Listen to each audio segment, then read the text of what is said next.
Bienvenue sur Info 83, merci de nous suivre. Faites-vous partie de ceux qui pratiquent le sport à la maison en l'absence de salle de sport? Oui, non, vous répondez, hein. En tout cas, nous avons lu un article qui est paru dans Le Monde de ces jours-ci, le journal Le Monde, comme quoi le sport à la maison devient de plus en plus tendance, et pour cause. On va en parler avec notre invité, et qu'il serait même en passe d'enrayer le marché du fitness, déjà fortement frappé par la Covid-19. Avec nous, Bertrand Scareder, vous êtes gérant de salle de sport, vous êtes vous-même, et ça se voit, pratiquant de sport, et vous êtes également le coordinateur du VAR, pour le VAR en tout cas, de France Active, section salle de sport. Bienvenue sur Info 83. Merci. On va justement parler de la situation des salles de sport, mais avant tout, votre réaction par rapport à cet article que vous n'avez pas lu, je Non, je l'ai pas suppose. lu, non, je l'ai pas Voilà, lu. donc est-ce que le sport à la maison va enrayer, qu'entreprise il y aura en tout cas, est-ce qu'il risque d'enrayer le fonctionnement des salles de sport? C'est-à-dire que les gens se mettent vraiment à faire enfin, ou continuent plus exactement à faire ce qu'ils font d'ores et déjà. On a des chiffres que j'ai lus, par exemple les haltères, les ventes d'haltères ont bondi de 160%, les ventes de tapis de sol de plus 112%, les machines fitness également de plus 90%. Écoutez, moi je pense qu'effectivement c'est pas le premier article qui traite de ce sujet. On a toujours peur, et en ce moment c'est légitime, que l'activité ne redémarre pas à 100% à cause de concurrence ou de marchés annexes.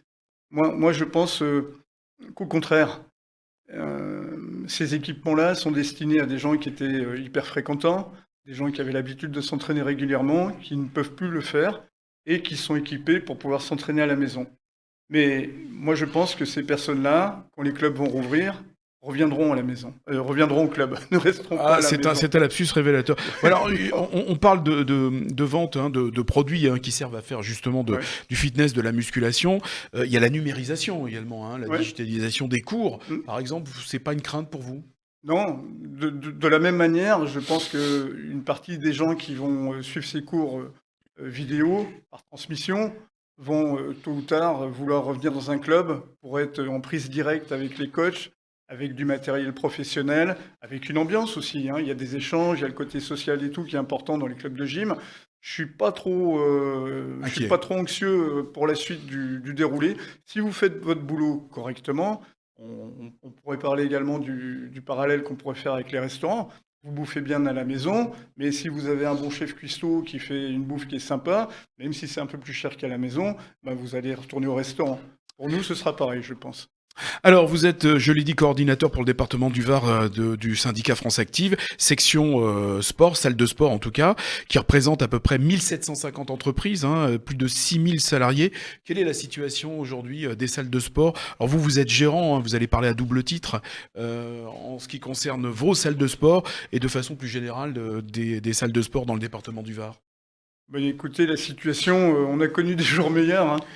Euh, Vous tenez, il y a les aides, ouais, parce qu'on pense aux aides. ouais. Vous, Heureusement, vous arrivez à tenir, parce que c'est des loyers aussi oui. très, Alors, très importants, on je fait suppose. toujours on fait souvent le parallèle entre la restauration et les salles de sport en mettant un petit peu en équivalence les aides. Il faut savoir que nous, on a un peu moins de salariés. Nous, on est 13 au niveau des deux clubs, à Sanary et à Sifour. Donc c'est chômage partiel pour Les vos deux salariés. biorhythmes, Ouais. les salariés sont en chômage partiel, mais on a des gros loyers. C'est-à-dire que par rapport à un restaurateur, on va avoir des clubs de sport. La moyenne d'un club de sport en France est entre 800 et 1000 mètres carrés.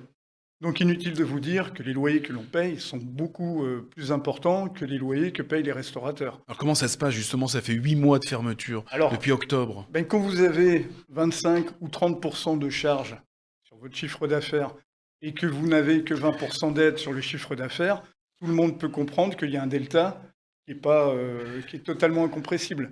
Et cette somme que l'on perd tous les mois, si vous n'avez pas de trésorerie, je ne vois pas comment de nombreux clubs vont faire pour s'en sortir. Bercy avait promis en janvier un dispositif de prise en charge 70%. des charges fixes à hauteur de 70% pour les entreprises de plus de 50 salariés, Ouais. 90 pour les plus petites. Il n'est toujours pas activé. Non, à ma connaissance, il n'est pas activé. Ça bloque à Bruxelles, paraît-il. Alors, ce qui n'est pas normal quand même de ce côté-là, c'est que là, il y a un autre dispositif qui a dû être activé depuis, et c'est suite à une annonce de Bruno Le Maire, c'est que les entreprises qui réalisaient plus d'1 million de chiffre d'affaires par mois avaient la capacité de demander 90% de prise en charge de leurs dépenses, de leurs charges fixes.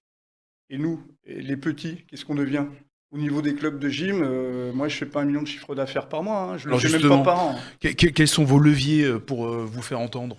Alors les leviers, il y en a pas beaucoup. Au niveau politique, j'aimerais pas être à leur place en ce moment parce qu'il n'y a pas de bonne Personne ne solution. voudrait être à leur place, oui. Les choix, les choix sont très compliqués en ce moment. Il n'y a pas beaucoup de leviers. Parce que si vous voulez, le problème, c'est que finalement, au niveau de la profession, on n'est pas très écouté, pas très non plus représenté de manière un petit peu charismatique. On n'a pas de sportifs de haut niveau qui pourraient aller un petit peu taper Non, dans les puis médias. apparemment, les hommes politiques ne font pas beaucoup de sport, hein, d'après ce que... Ouais, non, c'est vrai Ils n'ont pas le temps. c'est vrai qu'ils n'ont pas le temps. Ne soyons pas médisants. Faut le trouver le temps, faut le trouver. Donc les bras de levier, à part des négociations directement avec nos partenaires financiers comme les banques ou les propriétaires pour essayer de trouver des solutions en attendant de franchir cette crise, on n'a pas beaucoup, hein. Alors justement, pour les loyers, je reviens dessus, hein, les Oui. loyers, comment est-ce que vous faites? Comment est-ce que les salles de sport font? Les propriétaires jouent le jeu également? Est-ce qu'il y a eu Oui. des Oui. suspensions de... Oui, il y a les propriétaires jouent globalement le jeu. Ça dépend également de votre propriétaire. Si vous avez un petit propriétaire qui est sympa et qui a un petit peu d'argent de côté, il peut vous aider. Si vous avez une grosse foncière immobilière, peut-être qu'elle n'aura pas le même discours. Et si vous avez un propriétaire qui vient d'investir dans un bâtiment flambant neuf et qui a besoin de vos mensualités pour rembourser son crédit, ça va être compliqué aussi. Mais dans l'ensemble, nous concernant, la majorité des propriétaires essayent de jouer le jeu. Ça concerne 70 000 salariés, hein, 80% ont moins de 30 ans. Ouais. Ça, c'est les salles de sport. Il ne faudrait pas que ça s'éternise. Non, il ne faudrait pas que ça s'éternise. Et le problème, il ne va pas venir de là maintenant, hein. Là, on arrive à gérer, même si on perd de l'argent tous les mois, même si c'est vraiment difficile pour certains clubs, on arrive à peu près à maintenir la situation en flot, puisque on génère des dettes, on génère des paiements de charges qui ne sont pas réalisés, mais pour le moment, tout est gelé. Mais à la reprise, comment va-t-il se passer? Qu'est-ce qui va se passer à la reprise? C'est ça le problème. Qu'est-ce qui se passe? Il y a des négociations dans votre syndicat? Non, vous nous disiez tout à l'heure que vous n'aviez aucun contact. Alors, si, mon président Thierry Doll a des contacts assez régulièrement avec le ministère. Ils ont des réunions Est-ce qu'on vous a rassuré quasiment justement hebdomadaires. pour la reprise? Pas vraiment. Nous, ce qui nous fait peur, c'est une reprise au mois de mai, au mois de juin, ce qui semble se dessiner, et une reprise avec un protocole sanitaire renforcé, ce qui, pour nous, est totalement irréalisable, en particulier le port du masque sportif pendant l'entraînement. Alors justement, ça en est où? J'allais y venir. Au masque sportif. L'AFNOR, je crois, vient de publier un référentiel pour la conception de ce masque. Oui, c'est la norme S70-01, 001 exactement. Oui, soyez précis quand même. Oui, il faut être précis, oui. Et cette norme-là indique que les masques, en voilà un. C'est un masque sportif. Un masque sportif. Oui, Qu'est-ce oui. qu'il a de différent d'ailleurs? Alors, pour tout vous dire, on part en essai la semaine prochaine, cette semaine-là, au niveau de l'équipe. On va faire des essais sur le terrain avec des relevés de fréquence cardiaque, avec des relevés d'oxymètre, etc., pour savoir, et de ressenti également, puisque il est destiné à, vous savez, quand vous faites du sport, vous avez une fréquence de ventilation qui est 10 fois supérieure à une fréquence de ventilation normale. Et le problème, c'est gérer le port du masque pendant l'exercice. Et comment ça va se passer? Qui va contrôler à l'entrée déjà que le masque il soit bien aux normes? Et ensuite, écoutez, nous on a l'habitude, ça fait 35 ans que je gère des clubs. Et j'ai vu quelques malaises dans ma carrière. Pour le moment, je touche du bois, ces malaises-là sont toujours terminés de manière positive. Ouais. Hein, on a une issue heureuse aux malaises.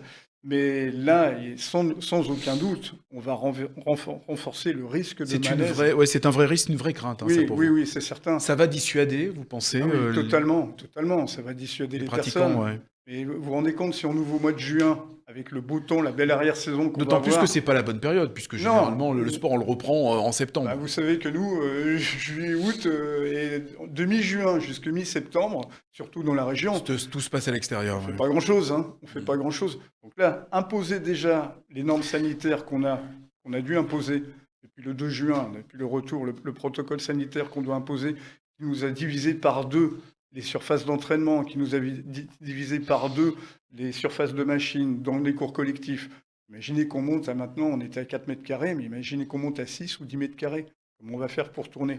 Et si on rajoute le masque sportif, Mais ça va être C'est un totalement vrai casse-tête. rédhibitoire. C'est un vrai casse-tête. Attendons l'évolution justement de la situation. Il y a la vaccination.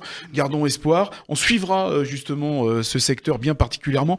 Les abonnements en attendant, puisqu'on a parlé justement Ouais, des gérants de salles de sport, du fonctionnement, ouais, les abonnés. ouais. Est-ce qu'il y a eu justement le gel des abonnements a été respecté? Alors, je vais vous répondre à ça. Je voulais juste terminer au niveau du Ah, masque, pardon, excusez-moi, parce qu'il y a terminé une alors. chose qui est vraiment importante. Vous voyez, on en parle entre nous et on pense tout de suite aux adhérents. Mais est-ce que quelqu'un pensait au coach? Parce que votre adhérent, il va venir faire un entraînement d'une heure, il va peut-être enchaîner 2 cours. Mais le coach, s'il C'est n'est toute pas à la journée. l'accueil et s'il a une fonction participative d'entraînement dans les cours, c'est-à-dire que nous, on n'a pas de cours de vidéo. Beaucoup de clubs traditionnels refusent les cours de vidéo. On veut des coachs, on veut de l'humain pour la sécurité, pour surveiller et également pour encadrer. D'accord? S'il y a un malaise ou quoi que ce soit, il faut quand même quelqu'un sur le plateau. Le coach doit se taper 3 heures ou 4 heures avec le masque sportif. Ça va être compliqué. Qui va gérer ça? Qui va être responsable en cas de malaise? Donc là, il y a des questions pour lesquelles, pour le moment, on a hélas pas beaucoup de réponses. Voilà. Pas beaucoup de réponses, peut-être des propositions aussi, mais vous n'avez pas tellement le choix non plus.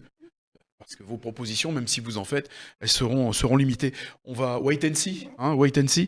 On revient sur Sur les abonnements. sur les gels des Ouais. abonnements. Alors, Ils ont été, la suspension des Ouais. abonnements a été respectée? il y a eu 2 positions globalement. Il y a la position des clubs qui connaissent bien leurs abonnés, qui sont proches du terrain, qui veulent pas décevoir leurs membres et qui, eux, ont très rapidement pris la décision d'arrêter les abonnements. Qui ont fait du commercial, voilà. Ouais, qui se sont dit, Ouais. bon, on va arrêter les prélèvements, c'est pas la peine de surenchérir à l'angoisse qui est en ce moment. On va pas, en plus, beaucoup de gens étaient en chômage partiel au mois de mars et ainsi de suite. Et ces personnes-là avaient donc un salaire qui était diminué. Donc, globalement, on pouvait pas enfin, à mon Vous avez avis, gelé les abonnements. nous, on a tout arrêté. On a D'accord. pris une semaine à la fin du mois de mars. On a été fermé le 16 ou 17 mars. On a pris une semaine de réflexion. On s'est dit, voilà, on s'inscrit dans la durée ou pas. Combien de temps va durer la pandémie? Parce que c'était ça aussi les questions. Mhm. Si ça dure 1 mois ou 2 mois, vous pouvez faire un report des abonnements, on est d'accord. Mais si ça dure Est-ce 8 que- mois, et- comment on fait? Ouais, et justement, le gel des abonnements, ça a permis de contenir les annulations. Bah, ça permet surtout effectivement, d'éviter des annulations d'abonnements et puis de On parle de décevoir 30 à les- 50% d'annulation Oui, c'est les chiffres. en France, hein, bien Oui, sûr. oui, hein. je suis pas étonné, mais c'est normal. Pas de Vous payez pratique. pour un service que vous n'avez pas. Les gars, ils sont dans l'angoisse en ce moment. Bon, ils arrêtent les frais, c'est normal. C'est pas possible, on peut pas continuer comme ça. Alors, il y a un gros souci également au niveau des clubs de sport, puisque vous savez, il y a des personnes souvent qui payent les abonnements et qui viennent pas. C'est des abonnements qui sont relativement faibles. C'est pour se donner bonne conscience, non, c'est ça? Ouais, Je suis dans un club de c'est sport. l'adhésion du club. Mais souvent, les abonnements dans les grandes chaînes, où là, vous êtes en low cost et en libre service, sont pas très chers. Donc, vous avez En dessous de souvent- 20 euros, ouais, c'est Ah, ça. vous les oubliez, hein, ça passe au niveau du D'accord. compte. On appelle ça l'abonnement amnésique. Et cet abonnement-là, il passe sans que vous vous rendiez compte. Le problème aujourd'hui, c'est qu'il y a eu un tel battage sur les réseaux sociaux sur la continuité des prélèvements pendant un assez longtemps. Ça fait un tel tapage que ça a réveillé ce qu'on appelle, nous, dans la profession, les dormants. C'est-à-dire les gens qui payent l'abonnement, mais qui viennent pas. Et Vous en avez beaucoup, vous, dans vos salles de gym? on n'en a il y en pas a beaucoup, nous. Non. Alors, je vais vous dire pourquoi on n'en a pas beaucoup. Et on va clôturer cette interview aussi. Hein, allez-y. Parce que nos contrats antérieurs n'étaient pas à tacite reconduction. Donc là, on n'en a pas beaucoup, effectivement, puisque quand le contrat arrive à échéance, il s'arrête. Les nouveaux contrats sont à tacite reconduction pour faire face justement aux problèmes que l'on rencontre aujourd'hui. Voilà, vous alertez parce que vous êtes indépendant, vous Ouais. n'êtes pas partie d'une chaîne. Faut penser Surveillez aux petits. bien, voilà, surveillez bien vos abonnements. Bertrand Scarider, on va suivre l'évolution justement pour votre activité, pour la reprise. Merci en tout cas pour toutes ces précisions. C'est important puisqu'il y a beaucoup de pratiquants dans les salles de sport. Merci de nous avoir suivis sur Info 83. Merci Bertrand Scarider. À très vite sur Info 83.